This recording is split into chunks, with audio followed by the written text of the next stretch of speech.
Now, the book Clinton Cash is to Hillary Clinton what the famous Black Book is to the mafia. It's got all the names, all the dollar amounts, all of the figures. Hello, darling. Sir, please, Do you need some help? Sir, Do you need some help? Sir, please. This is Chicago's Morning Answer with Dan Proft and Amy Jacobson on AM 560. The Answer.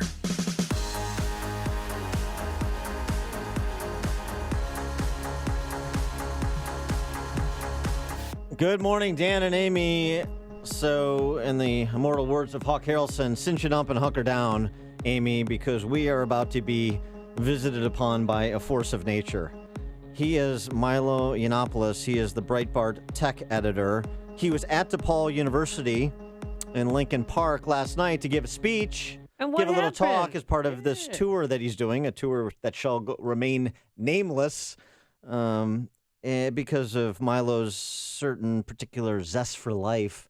Milo was speaking, and some of the professional agitators masquerading as college students decided to interrupt the event. You heard at the top some of the whistling.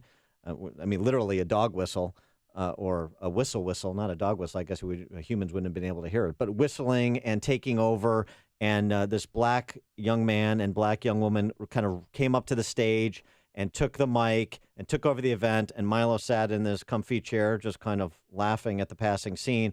Then they had all their compatriots stand and face the audience, and it was a bit of a shout fest, as you'll hear. This hysteria about microaggressions. Well, they're called microaggressions because you can't even see them. And the reason you can't see them is because they're not there. There's nothing happened.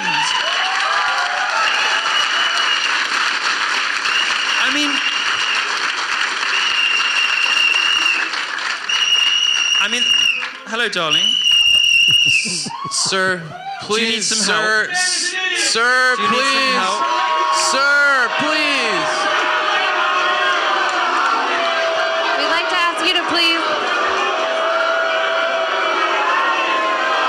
please. So it devolved into chaos from there. Milo committed the the cardinal sin, I guess I should say, on a college campus of a microaggression, and was treated to that response. We're happy to be joined now by Milo Yiannopoulos, Breitbart tech editor. Milo, thanks for joining us. Thanks so much for having me. I think I'm a walking microaggression, or maybe a macroaggression. I have no idea. Seriously, so you're doing these speeches on college campuses across the nation, and give us a sense if what happened last night at DePaul is similar to the treatment you've received. Well, I have to say, this was by far the worst outpouring of, stroppiness and petulance and authoritarian yelling and misbehavior that I've experienced on my tour. It was by the way, it was a lovely introduction you just gave me. You had to sidestep about 11 things, but you did, all the words you can't say on morning radio, but you did so very elegantly. Well, thank you very much. You don't make it easy. Anyone's interested in the name of the tour, they can Google it. But no, actually, I have never called an event short, called a halt to an event early before in my tour. I've done, 30 dates so far. I'm doing 66 this year, possibly more. I have never done this before, and I did it because DePaul University security, which I partially paid for, because DePaul University thrust this demand for more money on the students for security at the last minute, in a sort of attempt to get the event cancelled, to try to make it impossible to do it, because having a conservative speaker on campus is just not allowed, and having a conservative gay speaker on campus just blows their minds. They just can't even deal with it. So they tried to get it cancelled last minute. It didn't work. Anyway, I partially paid for the security, and the security sat back while a guy paced the stage and threatened to hit me. And they would do nothing. I asked for him to be removed from the stage, and they did not remove him from the stage. I've never seen anything like it in my life. So you I thought your security was in jeopardy. Event. You were fearful of somebody attacking you? Well, fearful is the wrong word. These kids don't scare me, but the guy was going to throw a punch at me for sure. And it became very obvious to me that security were not there for my benefit, but were there to protect the rights of these outrageously rude and discourteous kids who don't want to allow other people to go to the event that they want to go. So, I mean, if you don't like me, you don't want to hear my stuff, then fine. Don't show up to my talk. But there were 550 people in that room who did want to hear it and who were there to have a good time and to enjoy themselves. And I've never done this before, but I had to call a halt to the event. So instead, I took the entire audience, like 500 people, out on march to the principal's office to ask him why the security, refused to remove, violently threatening people from the stage. Why? What? Because they have like dark skin color, and is it more racist somehow or less? I don't even know what the crazy progressive lunacy of DePaul University is, but all I can tell you is that this has never happened to me before. And I've been to some very liberal colleges. I've been to liberal arts colleges. I've been to big state schools. This is the worst it has ever been. And as a Catholic, I'm very shocked that this is the state of America's largest Catholic university. Very shocked. Well, there are a couple of things there. One is that Chicago has one of the most virulent strains of totalitarianism that's out there. And secondly, DePaul is a Catholic university for Catholics who hate Catholicism. So that's I'm starting to pick this up. I'm starting to pick this up. Yeah. By the way, I like the fact that you refer to marching the students to the principal's office. Yeah, because good. it really is. I mean, high school is not even as advanced as some of these kids are. Not the kids that brought you to speak, but those protesters that made you shut down the event. But it seems to me, I think it's fair to say you're a bit of a provocateur, and very much in the Andrew Breitbart tradition. It seems to me that you relish those who are detractors of yours as much, if not more so, than supporters.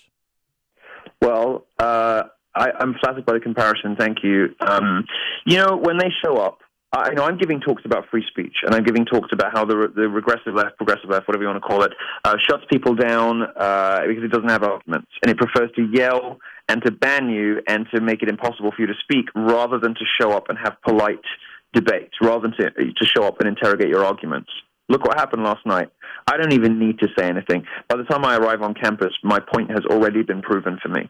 And if these guys who want to disrupt and shouting stuff about me, shouting stuff about Trump, if they had any sense, if they were the remotest bit smart, they would realize that every time they do this, and this hits the local news, and then the national news, if they really get out of hand like they did last night, they're creating tens of thousands of Trump voters every time they do this. So from my point of view, sweetheart, you go right ahead. But I think it was a shame for the people in the hall last night that didn't get to hear, whatever distasteful and politically incorrect jokes I was going to tell in the remaining 45 minutes.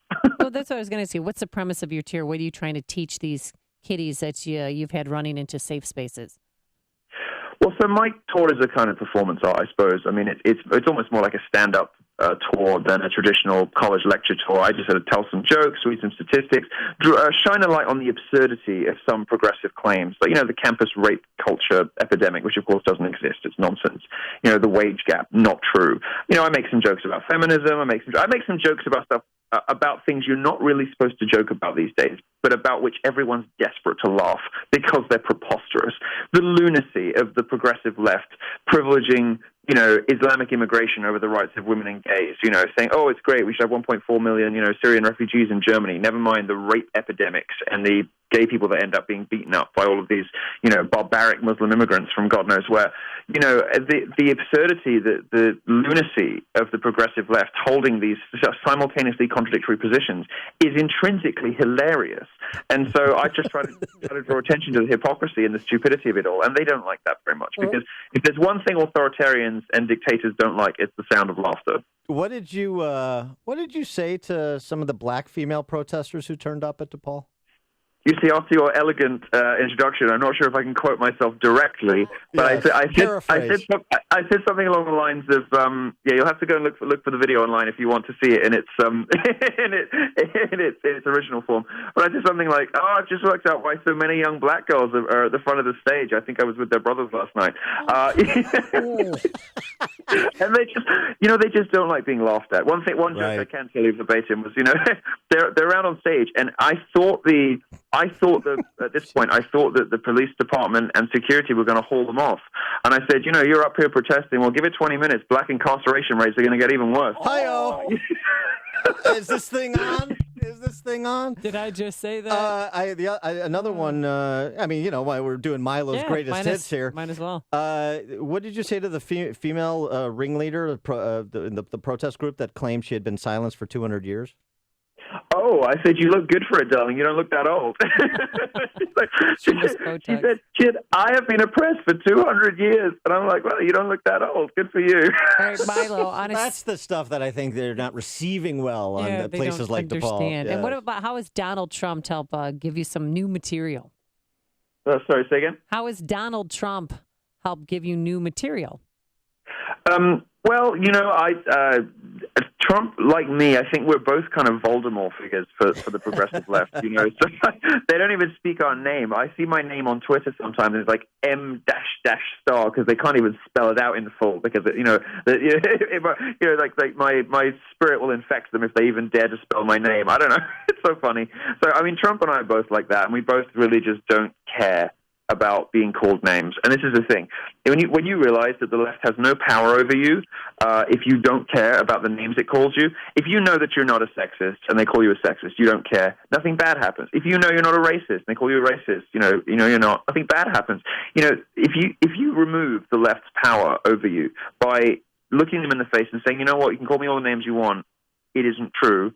Where's the facts? Where's the specifics? Give me the numbers, give me the data. They do what they did last night, which is melt down in fury and confusion and panic. And so where does the Milo Rambling Wreck go to next, I should say? My wrecking ball is next moving to California. So Thursday night, I'm going to be at UC Santa Barbara. And then while I'm in California, we're doing UCLA, UC San Diego, UC Irvine, and a couple of other things. And, of course, we'll be at the Trump rally in San Diego, too. And as a tech editor for Breitbart, what's your take on the whole Facebook flap and the powwow with some conservative, a selection of conservatives and so forth? Do you concern yourself with that, or do you think it's not much ado about nothing? When I'm not causing chaos on college campuses, I do have a day job as tech editor for Breitbart. So I was actually at the center of this story. I challenged Mark Zuckerberg to a debate, and Facebook told ABC News they'd received my debate offer, but were not planning to respond to it. What Facebook did, it's very clear, obviously, for, Silicon Valley companies riddled with, crazy intersectional far left, progressive nonsense. It's very clear what was happening. It was a human element to the trending topics. Also, there are huge concerns about censorship of perfectly respectable, reasonable, mainstream conservative points of view and jokes and all this kind of stuff. Facebook is not a safe, not a good place for conservatives. Now, what they did to try to paper over their PR disaster when it came out that they were gerrymandering trending topics was to invite a bunch of conservatives to go meet Mark Zuckerberg. But of course, they chose the safest kind of establishment conservatives, broadcast types, and then of course, crazy Glenn Beck. People whose audiences, do not go younger than 55. Well, people over 55 aren't the group that Facebook's having problems with. Facebook's having problems with people that are fans of me. Like 15, 25, 35-year-olds who are center or right of center who don't trust Facebook, don't like Facebook. I tell you the most damning thing about it. Young people are on Facebook, but they lie to pollsters about it. They say they're not. And they say they're not because Facebook has become so uncool. The brand is so untrustworthy and unloved among millennials and, people my age, 35 and above. People lie to pollsters about whether they're on Facebook. That's a horrendous position for this network to be in. And Zuckerberg could have addressed this directly by debating me or just sitting down for an interview with me and talking honestly about the political biases in his network. He could have addressed it a number of ways. Instead, what he did was a photo op with a few desperate, fame-hungry, types and a few kind of lazy establishment conservatives who are close to retirement who have no effect really on anything and nobody cares about and nobody listens to. I mean, look, conservative media is done. It's over. Nobody listens to conservative media anymore. Look at the declining power, even of great magazines like National Review. Voters don't care anymore. They don't read this stuff, and they don't care about it. They don't listen to them. The power to influence the voters, that conservative media used to have, is gone. There are very few publications. The publications that took Donald Trump seriously in the early days, for instance, that now still speak to people under 55, like Breitbart, I have to say, which is one of the reasons I work there, because they actually care about readers under 60. The old establishment bastions of conservative media are, their readers are all dying, their listeners are all dying, their viewers are all dying, and in 20 years they will be irrelevant. And these are the people that Facebook chose to invite because they knew that they'd be safe. All right. Well, that's a tour de force answer to that question. Milo Yiannopoulos, he's the Breitbart tech editor. You catch him at a college campus near you. Milo, we got to go. Those DePaul protesters are trying to break down our studio door here. So Good luck with that. Make sure you get your tetanus jabs. Thanks so much for joining us. Appreciate it. Cheers. Take care. Bye. Eddie joined us on our turnkey.pro answer line.